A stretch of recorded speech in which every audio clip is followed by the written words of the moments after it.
YouTube channel study with ಪರಶುರಾಮ್ಗೆ ಸ್ವಾಗತವನ್ನು ಕೋರ್ತೀನಿ.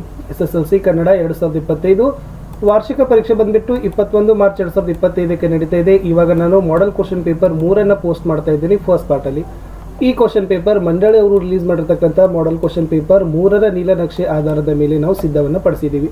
ಇದಕ್ಕಿಂತ ಮುಂಚೆ ಕನ್ನಡದಲ್ಲಿ 2 ಕ್ವಶನ್ ಪೇಪರನ್ನು ಹಾಕಿದ್ದೀನಿ. ಓಕೆ, SSL ಹಾಕಿದ್ದೀನಿ, ಹಿಂದಿಯಲ್ಲಿ ಹಾಕಿದ್ದೀನಿ, ಸೈನ್ಸಲ್ಲಿನೂ ಕೂಡ ಹಾಕಿದ್ದೀನಿ. ಆ ಎಲ್ಲ ವಿಡಿಯೋಗಳ ಲಿಂಕನ್ನು ವಿಡಿಯೋದ ಡಿಸ್ಕ್ರಿಪ್ಷನ್ ಬಾಕ್ಸ್ನಲ್ಲಿದ್ದಾವೆ. ಖಂಡಿತವಾಗಿ ಈ ಪ್ರಶ್ನೆಗಳು ಬರ್ತವೆ ಅಂತ ಹೇಳ್ತಾ ಬಹಳ ಮೋಸ್ಟ್ ಇಂಪಾರ್ಟೆಂಟ್ ಕ್ವಶನ್ ಆನ್ಸರ್ಸ್ಗಳು ಇದ್ದಾವೆ. ಸೊ ನೀವೆಲ್ಲ ಲೈಕ್ ಮಾಡಬೇಕು, ವಿಡಿಯೋವನ್ನು ಶೇರ್. ನೀವು ಫಸ್ಟ್ ಟೈಮ್ ವಾಚ್ ಮಾಡ್ತಿದ್ರೆ ಸಬ್ಸ್ಕ್ರೈಬ್ ಮಾಡೋದನ್ನು ಮಾತ್ರ ಮರೆಯದಿರಿ ಅಂತ ಹೇಳ್ತಾ ಸೊ ಪ್ರಶ್ನೆ ಪತ್ರಿಕೆ ಮತ್ತು ಉತ್ತರವನ್ನು ಶುರು ಮಾಡೋಣ. ಸೊ ಫಸ್ಟ್ ಮೇನ್ಸಲ್ಲಿ ಬಹು ಆಯ್ಕೆ ಪ್ರಶ್ನೆಗಳು 6 ಇರ್ತವೆ. ಮೊದಲ ಪ್ರಶ್ನೆ ಕೇಳಿದ್ರು, ಕನ್ನಡ ವರ್ಣಮಾಲೆಯಲ್ಲಿರುವ ಅವರ್ಗೀಯ ವ್ಯಂಜನಗಳ ಸಂಖ್ಯೆ ಅಂತ ಕೇಳಿದ್ದಾರೆ. ಅವರ್ಗೀಯ ವ್ಯಂಜನಗಳು 9 ಅಂತಕ್ಕಂಥದ್ದು ಸರಿಯಾದ ಉತ್ತರ. ಅನ್ವರ್ಥನಾಮ, ಸೊ ವಿದ್ಯಾರ್ಥಿ ಅಂತಕ್ಕಂಥದ್ದು ಅನ್ವರ್ಥನಾಮಕ್ಕೆ ಉದಾಹರಣೆ ಬರ್ತದೆ. ಒಂದು ಅಭಿಪ್ರಾಯದ ವಿವರಣೆ ಮುಂದೆ ತಿಳಿಸಿದಂತೆ ಇದೆ ಎಂದು ತೋರಿಸೋ ಸಂದರ್ಭದಲ್ಲಿ ಬಳಸೋ ಲೇಖನ ಚಿಹ್ನೆ ಕೇಳಿದ್ರು. ಸೊ ವಿವರಣಾತ್ಮಕ ಚಿಹ್ನೆ ಇಸ್ ದ ರೈಟ್ ಆನ್ಸರ್. ಪ್ರಶ್ನೆ 4, ಹೌದು ಈ ಪದದಲ್ಲಿರುವ ಅವ್ಯಯದ ಪ್ರಕಾರ ಕೇಳಿದ್ರು. ಇದು ಕ್ರಿಯಾರ್ಥಕ ಅವ್ಯಯ ಅಂತಕ್ಕಂಥದ್ದು ಆಗ್ತದೆ. ಸನ್ಮಾನ ಪದ ಈ ಸಂಧಿಗೆ ಉದಾಹರಣೆ ಕೇಳಿದರೆ ಸನ್ಮಾನ ಅಂತಕ್ಕಂಥದ್ದು ಅನುನಾಸಿಕ ಸಂಧಿಗೆ ಉದಾಹರಣೆಯಾಗಿರ್ತಕ್ಕಂಥ ಪದ. 6ನೇ ಪ್ರಶ್ನೆ, ಭರತನು ಮನೆಗೆಲಸವನ್ನ ಮಾಡಲಿ. ಸೊ ಮಾಡಲಿ ಗೆರೆ ಎಳೆದ ಪದದಲ್ಲಿನ ಕ್ರಿಯಾರೂಪ ಕೇಳಿದ್ದಾರೆ. ಸೊ ಮಾಡಲಿ ಅನ್ನೋದು ವಿಧ್ಯರ್ಥಕ ಕ್ರಿಯಾರೂಪ ಅನ್ನೋದು ಸರಿಯಾದ ಉತ್ತರ. ಇನ್ನು ಮುಂದೆ ಸಂಬಂಧೀಕರಣಕ್ಕೆ ಹೋಗೋಣ. ಇಲ್ಲಿನೂ ಕೂಡ 4 ಇರ್ತವೆ. 4 ಕೂಡ ವ್ಯಾಕರಣದ ಆಧಾರದ ಮೇಲಿನ ಪ್ರಶ್ನೆಗಳು ಇರ್ತವೆ. ಪ್ರಶ್ನೆ 7, ಪಾದುಕಾ ಹಾವುಗೆ ವಿಜ್ಞಾನ ಅಂತ ಕೇಳಿದರೆ ಸೊ ವಿಜ್ಞಾನ ಇತರದ್ದು ತತ್ಸಮ ತದ್ಭವ ಭಿನ್ನಾನ ಅನ್ನೋದು ಸರಿಯಾದ ಉತ್ತರ. ಪ್ರಶ್ನೆ 8, ಬಿಳಿ ಹೊಳೆ ಅನ್ನೋದು ಜೋಡು ನುಡಿ ಆದರೆ ಕರಕರ ಅನ್ನೋದು ಕೇಳಿದ್ರು. ಕರಕರ ಅನ್ನೋದು ಅನುಕರಣಾವ್ಯಯ ಆಗ್ತದೆ. ಹಿಂಗ ಇದರ ಗ್ರಾಂಥಿಕ ರೂಪ ಹೀಗೆ, ಮಾಡ್ಯಾರೋ ಮಾಡಿದ್ದಾರೆ ಅಂತ ಬರ್ತದೆ. ಇನ್ನು ದ್ವಿತೀಯ ವಿಭಕ್ತಿಯ ಹಳಗನ್ನಡ ಪ್ರತ್ಯಯ ಅಮ್ಮ ಆದರೆ ಪಂಚಮಿ ಇದರ ಹಳಗನ್ನಡ ಪ್ರತ್ಯಯ ಕೇಳಿದ್ರು ಅತ್ತನಿಮ್ ಅಂತ ಆಗ್ತದೆ. ಸೊ ಅತ್ತನಿಮ್ ಅಂತಕ್ಕಂಥದ್ದು ಸರಿಯಾದ ಉತ್ತರ ಅಲ್ಲಿ ಬರಬೇಕು. ಇನ್ನು ಒಂದೇ ವಾಕ್ಯದಲ್ಲಿ ಉತ್ತರವನ್ನು ಬರಲಿಕ್ಕೆ 7 ಪ್ರಶ್ನೆಗಳಿದ್ದಾವೆ. ಪ್ರತಿ ಸರಿಯಾದ ಉತ್ತರಕ್ಕೆ 1 ಅಂಕ. 7 ಪ್ರಶ್ನೆ 7 ಅಂಕ. ಪ್ರಶ್ನೆ 11, ಶಾನುಭೋಗರಿಗೆ ತಲೆ ಸುತ್ತಲು ಕಾರಣವೇನು ಅಂತ ಕೇಳಿದ್ದಾರೆ. ಸೊ ಉತ್ತರ, ಹುಲಿಗೆ ತಮ್ಮ ಮುಖದರ್ಶನವಾಗುವಂತೆ ತಪ್ಪಿಸಿಕೊಳ್ಳುವ ದೊಂಬರಾಟದಲ್ಲಿ ಶಾನುಭೋಗರ ತಲೆ ಸುತ್ತಲು ಆರಂಭಿಸಿತು. ಪ್ರಶ್ನೆ 12, ಮನೆ ಮಂಚಮ್ಮ ಇಂದು ಎಲ್ಲಿ ಪೂಜಿತಳಾಗಿದ್ದಾಳೆ. ಸೊ ಉತ್ತರ, ಚಾವಣಿ ಇಲ್ಲದ ಗುಡಿಯಲ್ಲಿ ತಾಯಿ ಮನೆ ಮಂಚಮ್ಮ ಇಂದು ಪೂಜಿತಳಾಗಿದ್ದಾಳೆ. 13ನೇ ಪ್ರಶ್ನೆ, ರಾಹಿಲನು ಯಾರು. ಸೊ ರಾಹಿಲ ಒಬ್ಬ ವೈದ್ಯ ಸೈನಿಕ. 14ನೇ ಪ್ರಶ್ನೆ, ಶ್ರೀರಾಮನಿಗೆ ಸಮರ್ಪಿಸಲು ಶಬರಿ ಏನನ್ನ ಸಂಗ್ರಹಿಸಿದ್ದಳು. ಸೊ ಶ್ರೀರಾಮನಿಗೆ ಸಮರ್ಪಿಸಲು ಶಬರಿ ಪರಿಮಳದ ಹೂವು, ರುಚಿಕರವಾದ ಹಣ್ಣು ಹಂಪಲುಗಳನ್ನು ಮತ್ತು ಮಧುಪರ್ಕವೆಂಬ ಪಾನೀಯವನ್ನು ಸಂಗ್ರಹಿಸಿದ್ದಳು. 15ನೇ ಪ್ರಶ್ನೆ, ಹಕ್ಕಿ ಯಾವ ವೇಗದಲ್ಲಿ ಹಾರುತ್ತಿದೆ. ಹಕ್ಕಿ ಕಣ್ಣು ತೆರೆದು ರೆಪ್ಪೆ ಮುಚ್ಚುವುದರೊಳಗೆ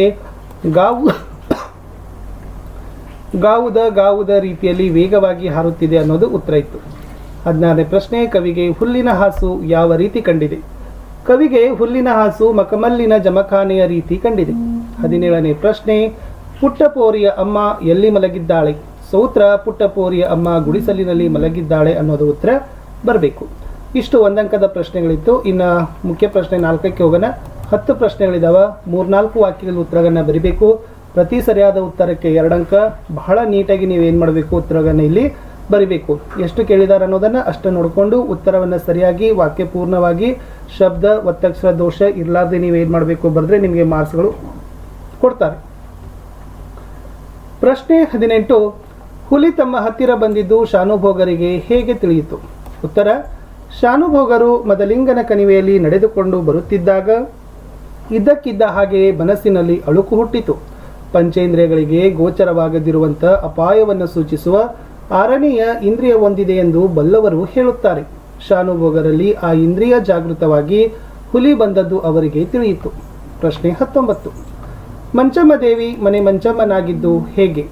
ಉತ್ತರ, ಒಂದು ಸಲ ಗ್ರಾಮದ ಜನರೆಲ್ಲ ಸೇರಿ ತಮ್ಮ ಗ್ರಾಮ ದೇವತೆ ಮಂಚಮ್ಮ ದೇವಿಗೆ ಗುಡಿ ಕಟ್ಟುತ್ತಿದ್ದಾಗ ಒಬ್ಬನ ಮೈ ಮೇಲೆ ಆ ದೇವತೆ ಆವಾಹಿಸಿಕೊಂಡು ನಿಲ್ಲಿ ನನ್ನ ಮಕ್ಕಳ ಎಂದು ಅಬ್ಬರದಿಂದ ಏನು ಮಾಡ್ತಾ ಇದ್ದೀರಿ ಎಂದು ಕೇಳುತ್ತಾಳೆ. ಆಗ ಜನರು, ನಿನಗೊಂದು ಗುಡಿ ಮನೆ ಕಟ್ತಾ ಇದ್ದೀವಿ ತಾಯಿ ಎನ್ನುತ್ತಾರೆ.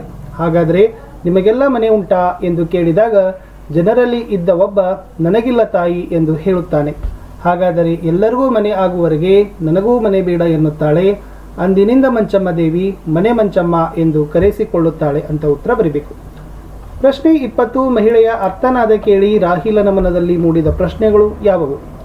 ಸೊ ಮಹಿಳೆಯ ಅರ್ಥನಾದ ಕೇಳಿ ರಾಹಿಲನ ಮನದಲ್ಲಿ ಅಯ್ಯೋ, ಆ ಮಹಿಳೆ ಯಾವ ರೀತಿ ಅಪಾಯದಲ್ಲಿ ಸಿಲುಕಿದ್ದಾಳೆ, ಆ ಮನೆಯೊಳಗೆ ಏನು ಸಂಭವಿಸುತ್ತಿದೆ, ನಾನು ಈಗ ಆ ಮನೆಯ ಕದವನ್ನು ತಟ್ಟಿದರೆ ಪರಿಣಾಮ ಏನಾಗಬಹುದು, ವಿಮಾನ ದಾಳಿಯಿಂದ ತಪ್ಪಿಸಿಕೊಳ್ಳಲು ಬ್ಲಾಕ್ಔಟ್ ನಿಯಮವನ್ನು ಪಾಲಿಸಲಾಗುತ್ತದೆ, ಈ ಸಮಯದಲ್ಲಿ ಆ ಮನೆಯೊಳಗೆ ಯಾವ ರೀತಿಯ ಕ್ರೌರ್ಯ ನಡೆಯುತ್ತಿದೆ ಎಂಬ ಪ್ರಶ್ನೆಗಳು ಮೂಡಿದವು. 21 ವುಲ್ವರ್ತ್ ಅಂಗಡಿಯಲ್ಲಿ ಸಿಗುವ ವಸ್ತುಗಳು ಯಾವುವು? ವುಲ್ವರ್ತ್ ಅನ್ನೋದು ಒಂದು ಸ್ಟೇಷನರಿ ಅಂಗಡಿ. ಇದೊಂದು ಮಹಾಕೋಶದಂತಿದೆ. ಈ ವುಲ್ವರ್ತ್ ಅಂಗಡಿಯಲ್ಲಿ ಬೂಟು, ಕಾಲುಚೀಲ, ಚೆನ್ನ, ಸಾಬೂನು, ಔಷಧ, ಪುಸ್ತಕ, ಅಡಿಗೆಯ ಪಾತ್ರೆ, ಎಲೆಕ್ಟ್ರಿಕ್ ದೀಪದ ಸಾಮಾನು, ಫೋಟೋ, ಅಡವಿಯ ಹೂವು, ಯುದ್ಧ ಸಾಮಗ್ರಿ ಎಲ್ಲವೂ ದೊರೆಯುತ್ತವೆ. ಪ್ರಶ್ನೆ 22 ಕುವೆಂಪುರವರು ಪ್ರಕೃತಿಯ ಯಾವ ಯಾವ ಅಂಶಗಳಲ್ಲಿ ಹಸುರನ್ನು ಗುರುತಿಸಿದ್ದಾರೆ? ಉತ್ತರ: ಕುವೆಂಪುರವರು ಆಗಸ, ಮುಗಿಲು, ಬಯಲು, ಬೆಟ್ಟ, ಕಣಿವೆ, ಬಿಸಿಲು, ಭತ್ತದ ಗದ್ದೆ, ಅಡಕೆಯ ತೋಟ, ಹೂವಿನ ಕಂಪು, ಗಾಳಿಯ ತಂಪು, ಹಕ್ಕಿಯ ಧ್ವನಿ, ಇಳೆಯ ಗಾಳಿ, ಕಡಲು ಹಾಗೂ ತಮ್ಮ ಒಡಲಿನ ರಕ್ತ ಮುಂತಾದ ಅಂಶಗಳಲ್ಲಿ ಹಸುರನ್ನು ಗುರುತಿಸಿದ್ದಾರೆ. ಪ್ರಶ್ನೆ 23 ವಾಲ್ಮೀಕಿ ಆಶ್ರಮಕ್ಕೆ ಯಜ್ಞಾಂಶವು ಬಂದ ಬಗೆಯನ್ನು ವಿವರಿಸಿರಿ. ಭುಜಬಲವುಳ್ಳ ದೊರೆಗಳೆಲ್ಲರೂ ಶ್ರೀರಾಮನ ಆಜ್ಞೆಯನ್ನು ಕೇಳಿ ಹೆದರಿ ಕುದುರೆಗೆ ನಮಸ್ಕರಿಸಿ ಬಿಟ್ಟು ಕಳುಹಿಸಲು ಶ್ರೀರಾಮನ ಅಶ್ವಮೇಧ ಯಜ್ಞದ ಉತ್ತಮವಾದ ಕುದುರೆಯು ಭೂಮಿಯ ಮೇಲೆ ಸಂಚರಿಸುತ್ತಾ ವಾಲ್ಮೀಕಿಯ ವಾಸವಿದ್ದ ಉದ್ಯಾನವನದ ಹಸುರನ್ನು ಬಯಸಿ ಆಶ್ರಮವನ್ನು ಹೊಕ್ಕಿತು. 24 ಭಗತ್ ಸಿಂಗ್ ಜಲಿಯನ್ ವಾಲಾಬಾಗ್ ಮಾರಣ ಹೋಮದಿಂದ ತೆಗೆದುಕೊಂಡ ನಿರ್ಧಾರವೇನು? ಉತ್ತರ: ಒಂದಲ್ಲ ಒಂದು ದಿನ ಈ ಬ್ರಿಟಿಷ್ ದಮನಕಾರಿ ಪ್ರಭುತ್ವವನ್ನು ಧ್ವಂಸ ಮಾಡಲು ಏನನ್ನಾದರೂ ಮಾಡಿಯೇ ತೀರುತ್ತೇನೆಂದು ಕ್ರೂರ ಬ್ರಿಟಿಷ್ ಆಳ್ವಿಕೆಯನ್ನು ಅಂತ್ಯಗೊಳಿಸಬೇಕೆಂಬ ನಿರ್ಧಾರವನ್ನು ತೆಗೆದುಕೊಂಡನು. 25 ಅಂದವಾದ ಬರವಣಿಗೆಯ ಬಗ್ಗೆ ಗಾಂಧೀಜಿಯವರ ಅಭಿಪ್ರಾಯವೇನು? ಉತ್ತರ: ಅಂದವಾದ ಅಕ್ಷರ, ಒಳ್ಳೆಯ ಬರವಣಿಗೆ ಶಿಕ್ಷಣದ ಅವಶ್ಯಕ ಅಂಶವಲ್ಲವೆಂಬ ಭಾವನೆ ಇಂಗ್ಲೆಂಡ್ಗೆ ಹೋಗುವವರೆಗೆ ಗಾಂಧೀಜಿಯವರಲ್ಲಿತ್ತು.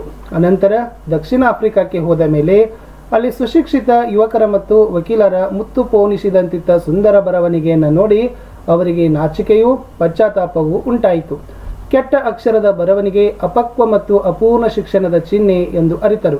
ಒಳ್ಳೆಯ ಬರವಣಿಗೆ ಉತ್ತಮ ಶಿಕ್ಷಣದ ಅವಶ್ಯವೆಂದ ಅಂಶವೆಂಬ ಪ್ರತಿಯೊಬ್ಬ ಯುವಕನು ಅಂದವಾದ ಬರವಣಿಗೆಯ ಬಗ್ಗೆ ಗಾಂಧೀಜಿಯವರು ತಿಳಿದುಕೊಳ್ಳಲಿ ಎನ್ನುವುದು, ಯುವಕ ಯುವತಿಯರು ತಿಳಿದುಕೊಳ್ಳಲಿ ಎಂಬುದು ಗಾಂಧೀಜಿಯವರ ಅಭಿಪ್ರಾಯವಾಗಿದೆ ಅನ್ನೋದನ್ನು ಇಲ್ಲಿ ಏನು ಮಾಡಬೇಕಾಗಿತ್ತು, ಸೇರಿಸಬೇಕಿತ್ತು. ಜ್ಞಾನಿ ಅಜ್ಞಾನಿಗಳ ಸಂಘದ ಬಗೆಗಿನ ಅಕ್ಕ ಮಹಾದೇವಿಯ ಅಭಿಪ್ರಾಯವೇನು? ಅಜ್ಞಾನಿಗಳೊಂದಿಗೆ ಸ್ನೇಹ ಮಾಡಿದರೆ ಕಲ್ಲು ಹೊಡೆದು ಕಿಡಿಯನ್ನು ಹೊತ್ತಿಸಿಕೊಂಡಂತೆ ಅದು ಎಲ್ಲವನ್ನ ಸುಟ್ಟು ಹಾಕುತ್ತದೆ. ಅದೇ ಜ್ಞಾನಿಗಳೊಡನೆ ಸ್ನೇಹ ಮಾಡಿದರೆ ಮೊಸರನ್ನು ಕಡೆದು ಬೆಣ್ಣೆಯನ್ನು ತೆಗೆದಂತೆ. ಆದ್ದರಿಂದ ಜ್ಞಾನಿಗಳಾದ ಸ್ನೇಹವನ್ನು ಮಾಡಿದರೆ ಕರ್ಪೂರದ ಗಿರಿಗೆ ಬೆಂಕಿ ತಗುಲಿದಂತೆ ಎಂಬುದು ಜ್ಞಾನಿ ಅಜ್ಞಾನಿಗಳ ಸಂಘದ ಬಗೆಗಿನ ಅಕ್ಕ ಮಹಾದೇವಿಯ ಅಭಿಪ್ರಾಯವಾಗಿದೆ.